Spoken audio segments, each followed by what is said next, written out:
So you purchased a used car, or your car was with your buddy, and now you have this.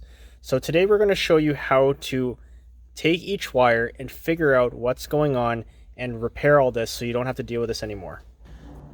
So whenever you're about to update your stereo, hop down to your local car audio shop. The first thing you want to do is look up the vehicle and see if there's available parts for it to make your life a lot easier. Now we are still going to test and verify the wires for our hookup. We have to run some new wires because this truck used to have a custom sound system to it to a certain extent. So we're going to have to do a bit of a hybrid, but I'm going to show you guys how to do everything. Now to make our life easier, to help us pinpoint and isolate wires, you can actually head down to the 12volt.com. This is a free website. You guys can use this and you have access to vehicle information like this. This is going to speed up our process quite a bit. Now the way we're going to do the repair is typically what people do is they'll grab the harness, for example, look like this, and then they'll wire it directly to the vehicle. There's nothing wrong with doing that. However, if you ever want to change the brand of the stereo, now you have to cut all your connections and then rewire it again in the car. I always like to do all the wiring on the bench. So we're going to put an OEM style plug back in. In our shop, we always carry Toyota plugs, but you can get these for each manufacturer. So the Toyota plug is a 1761, but the 70 means it's for the aftermarket side. That'll plug into the factory plug. So if you order a 1761, for example, that'll give you the factory style side. So first things first, so we do process of elimination. We see that they've hooked up the yellow wire to red and green, but we're not going to assume. We never ever assume that they did the job correctly, especially if it looks like this. So first we're going to look here. So constant 12 volts, red and green. They're also hooked to the red and green, so we're going to verify that. Okay, so now we know that is live. So I always start at constant because whenever you're dealing with anything, if the ignition's off, that one's always live. So I always like to take care of that right away, especially because they have exposed wire here. You're trying to deal with the other wires, it touches ground. Now you've popped a fuse. I know a lot of people for some reason say whenever they're trying to figure out the car, disconnect the negative terminal. When you're doing work like this, you actually have to have the battery hooked up because how else would you test it? Okay, we're now going to disconnect that wire. So we're going to cut it off. Then we're going to strip the end.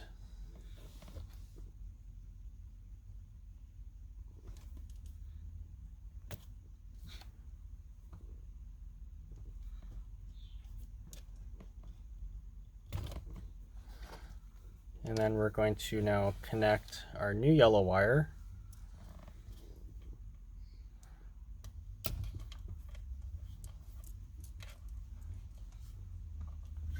And then solder and shrink wrap it.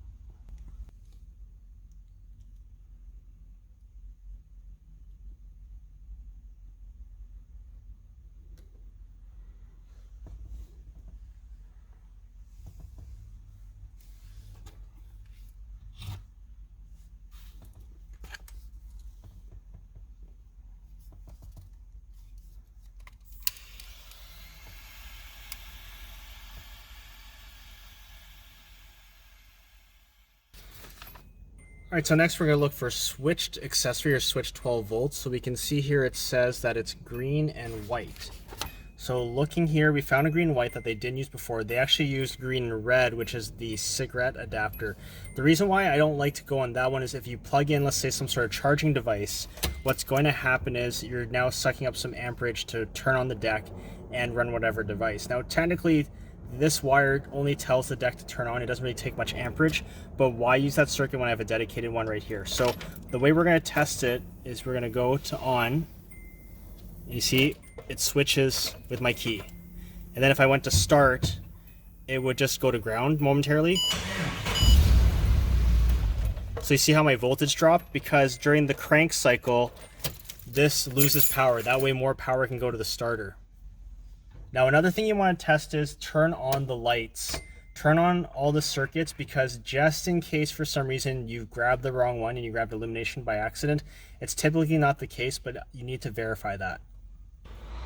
So on these Nissans, they typically just ground a chassis, but I want to have ground in my harness. So what I'm going to do is I'm just going to attach my own ground wire. I'm going to solder and shrink to it again, and then this will go to chassis.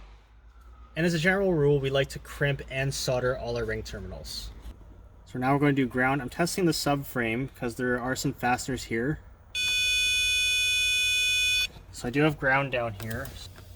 So now we're putting on the factory screw here, and I have a lock washer. It's on clean steel. If you guys can find a grounding bolt, that's better. If you can find bolt, it's better. But this is more than enough for what we're doing here. So now we're going to find dimmer or illumination. This is where you guys have to be very careful. One, on these notes, it's saying dimmer is not applicable. Remember, whenever you have a wiring guide, it is that, a guide. So I found here pink and black. Shows ground. Now watch when I turn on the lights. Okay, it's showing me 10 volts. That is enough to trigger on the illumination wire. But here, watch this. So now I'm going to hit the dimmer. I'm going to go down. See, as I slowly go up, I stop. You see how my voltage changes? That is the dimmer. Now you can use this for illumination.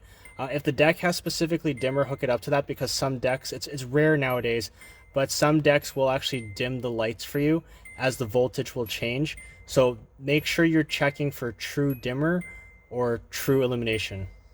Okay, so they were saying pink and green's illumination. Well, we found a pink and blue, so it could change depending on the year. Again, showing ground. So that's me turning on ignition, and now I'm going to work the dimmer. So it does not change. It's a much stronger signal compared to the other ones, so we're going to hook this up to our illumination wire. So this was the dimmer wire that we are not going to use, so I have gone ahead and terminated it. So all the connections that we're not using, you have to terminate your ends. Remember, since we're not using this, when I turn on the lights, this could go 12 volts hot, and you can pop fuses, so we might as well make sure that these are all taken care of. So this part, I have these blue wires. Usually one would be for power antenna, the other one for the amplifier. I'm just going to combine them, because what I'm going to do is I'm going to have a blue pigtail here ready to go. So if the owner ever wants to add an amplifier, I can just go ahead and hook this up.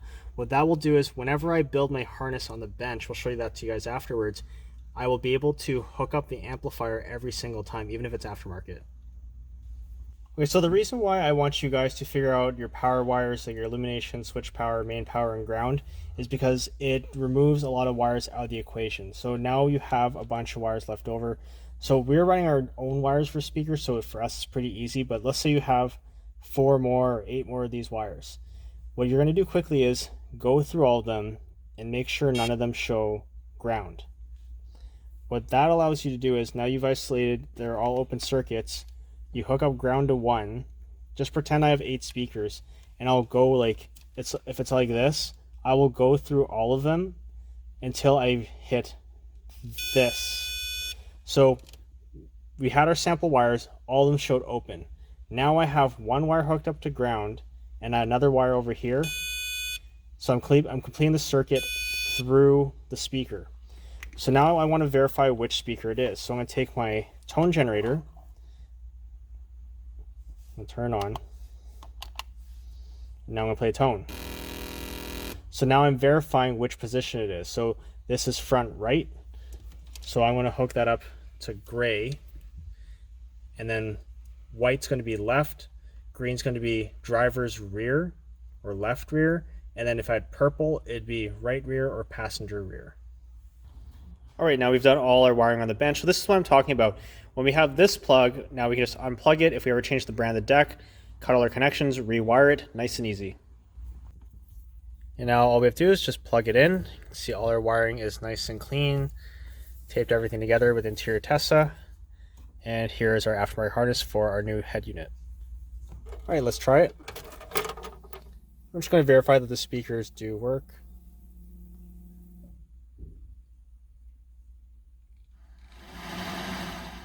Okay, so we're going to look at volume 22 and then our radio station. Turn it off. So whenever you're doing a hardwire, just to verify that you have the power wires correct, you want to turn it off, turn it back on. Sometimes you want to wait longer, like 30 seconds. And then if everything was the same, then you know you got it all right. So yeah guys, that's how you do a hardwire install.